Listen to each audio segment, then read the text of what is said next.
Just look at the hem. One pair of joggers, two completely different vibes. This is the only tutorial you will ever need on how to cut and sew the ultimate two-in-one oversized joggers.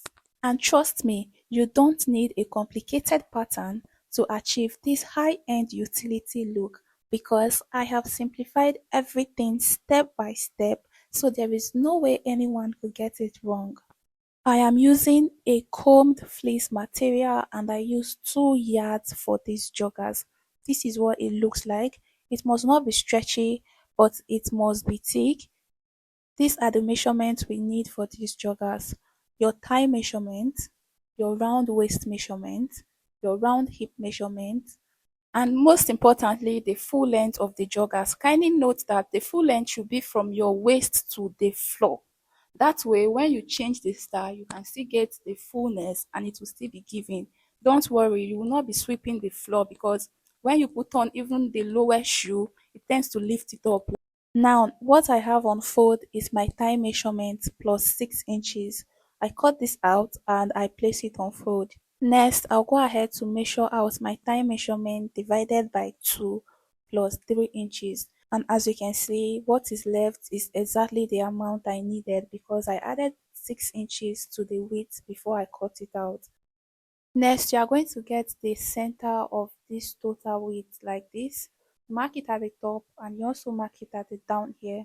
Connect these 2 points together with a straight line. My waist measurement divided by 4 gives me 7. I'll add 1 for stitching allowance, which will give me 8. But I'll be marking half of it to one side here and the other half to the other side. So I'm using an elastic of 2 inches. I'll place my tape 1.5 inches upwards.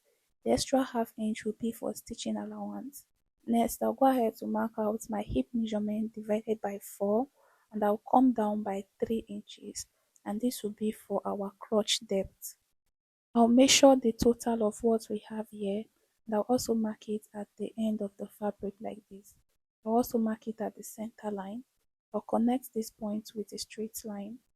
Next, you are going to bring your waist measurement on one side of the center line down to your crotch depth. Then you go ahead to connect it with a straight line. Now on the second line, you go ahead to make your crotch curve. You can use your free hand or your ruler. Just make sure you get something that looks like this. Next, I'll go ahead to cut this out.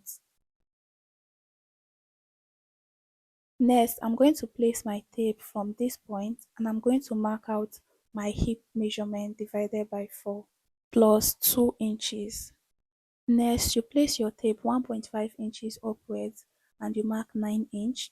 You are going to connect this with a curve. Kindly note you are not making a hip curve because your joggers is a unisex outfit. Then you go ahead to cut this out.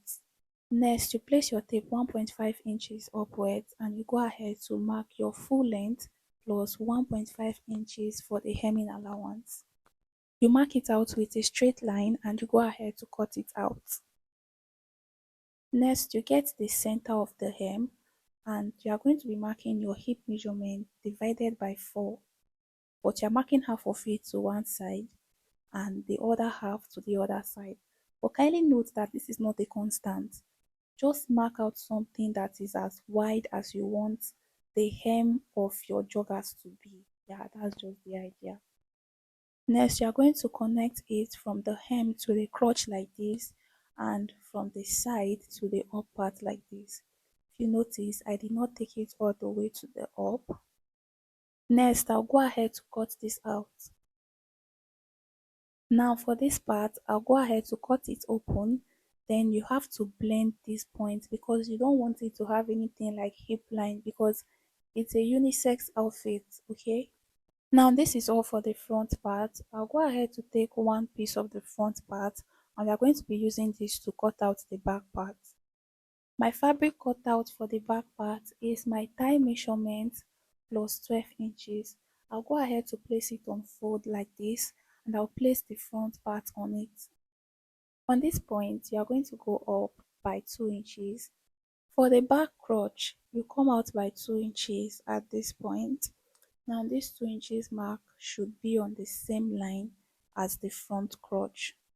Next, you come out at this point by 2 inches. then you go ahead to connect it with a curve like this. Connect from the crotch to this point, then from that point to the up part. Kindly note that there's no formula for this, but the idea behind this is that it should not be too deep, otherwise it will keep getting stuck in the board. Using the partially curved rule, you connect from the top part to the side like this. On the hem part, you mark out 2 inches, the same thing you did on the crotch, and you connect these 2 points together with the slanted line. On this other side, you come out by 1 inch, connect it like this, and first off, you are going to connect with the slanted rule, but because we did not curve the other part with a slanted rule, you are going to mark out your 1 inch and you are going to connect it with that partially curved ruler. We go ahead to cut this out, and this will be all for the front and the back. Now take back the front part so that we can cut out the pocket for the joggers, and I'll go ahead to keep the back pieces. Next, I'm going to put down the front part, place the other piece on it, right side facing right side. Now for the length of the bucket, we are going to be using 6 inches, and we are going to go in at the top by 2 inches. We connect with your partially curved rule. You can also use a slanted line at this point, depends on your choice of pocket.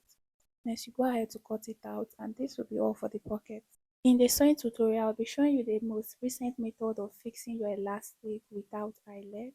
I will also show you how you can achieve a perfect elastic with little or no stress at all. And yes, I'll be showing you how you can achieve this drawstring effect and also achieve the baggy free leg effect.